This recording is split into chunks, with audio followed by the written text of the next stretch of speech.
สุขสบายดีสุขเสมอมันสมัยมันเครือเก่าพี่น้องสุขสมัยมันสมัยมันเครือใหม่กันเนาะความเจ็บจะสุดได้ความไข่จะสุนีเมื่อนี้เอาภาพบรรยากาศแรงๆที่บ้านสวนเนาะบ่าวคำศรีคนหัวใจหล่อ มาจอบบ้านสวนนี่เนาะมาจอบสวนไม้วิกมาจอบต้นม่วงต้นไม้นี่แหละมาเบิ่งการก่อสร้างของทางนายสร้างเขานำเนาะว่ามันจักจังใดบุเนาะ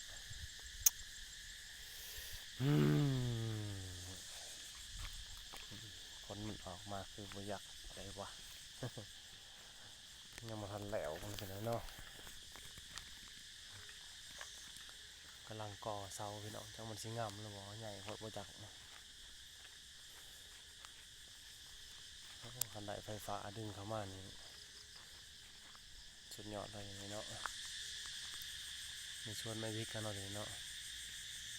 ชวนไม้วิกอันนี้แมนเรือนครัวเนาะเรือนครัวและห้องน้ำเขาอยู่นี่เนาะตัวนี้แมนเรือนสวนมาเป็นเนาะ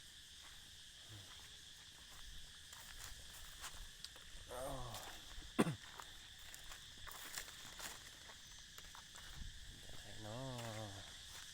สภาพบรรยากาศที่บ้านสวนตอนแรงๆเนาะคักๆเนาะพี่น้องเนาะมีพุ่มไม้พุ่มตอกนี่ต้นไม้สีเขียวเนาะแต่มันจะไม่ทำลายมันต่อไปเนาะว่าเป็นบอนปลูกผืนแบบบฮดเนาะเป็นไม้ตกแต่งเลยแบบงามเลยเนาะ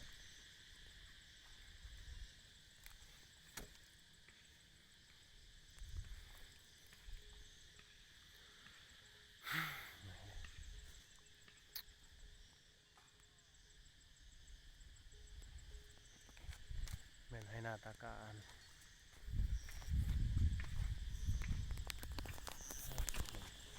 ตัดไม้ใส่เนาะลายขาดแล้วก็ยาว4 เมตรเลยเห็นเสาเนาะงามเลยตัวนี้ยาว4 เมตรเห็นเสาขาดเลย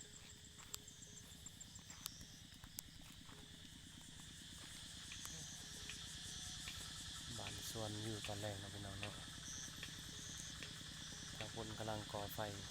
เป็นวิวเขา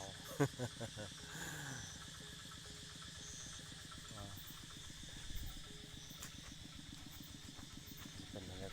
กาศจะได้ทุบบ่หรือว่าสิได้ดำเนินต่อเนาะเสาเขาเนี่ย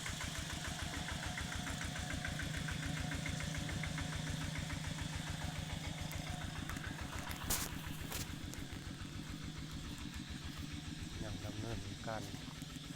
หลายอันเนาะยังลังขาดเสานี่แหละจะเป็นยังไงเนาะเสาเนาะ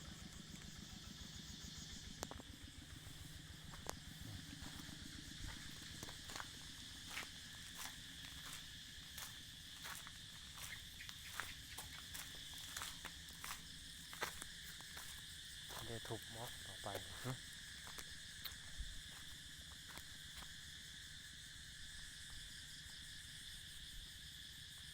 พวก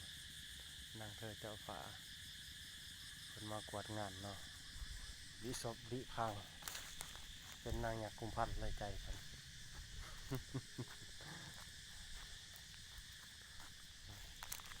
มีไฟโซลาร์เซลล์ดอกเดียวเนาะพี่น้องยังมาทันมีไฟฟ้า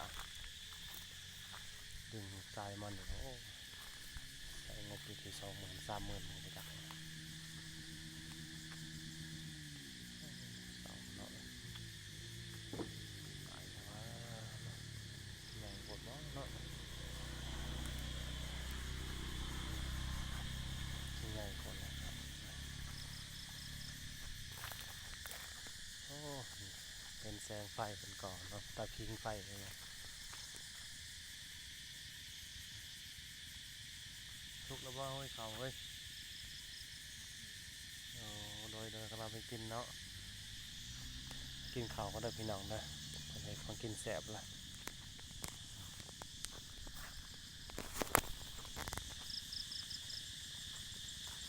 ดังไฟตอนแรงเนาะโอ้ยกองไฟนั่นกำลังจะปิ้งปลาสมกินกันเนาะ